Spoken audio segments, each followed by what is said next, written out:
খেয়াল করো সবাই, কি দেওয়া আছে? ক্ষেত্রফল দেওয়া আছে। তো বস্তুর ওপর 10 প্যাসকেল চাপ সৃষ্টি করতে কি পরিমাণ বল প্রয়োগ করতে হবে? খুবই ভালো কথা। কিভাবে বের করব?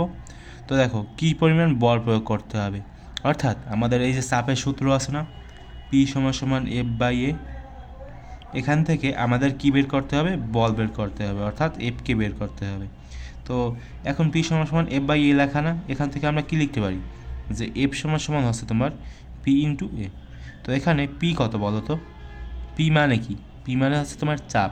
তো চাপ দেওয়া আছে 10 প্যাসকেল, আর এখানে আমাদের ক্ষেত্রফলও দেওয়া আছে, তো ক্ষেত্রফলও লিখে দাও। এখন ক্যালকুলেশন করো, ক্যালকুলেশন করলে কত আসে দেখো, 50 নিউটন। ঠিক আছে, তো এটা হচ্ছে আমাদের উত্তর। তো এরকমভাবে তোমরা এগুলো খুব সহজে বের করতে পারবা। এখান থেকে তুমি চাইলে ক্ষেত্রফলও বের করতে পারবা, যদি তোমাদের এখানে চাপ এবং হচ্ছে তোমার বলের মানটা দেওয়া থাকে না, তাহলে তুমি চাইলে এই যে ক্ষেত্রফল, এটাও বের করে ফেলতে পারবা খুব সহজে।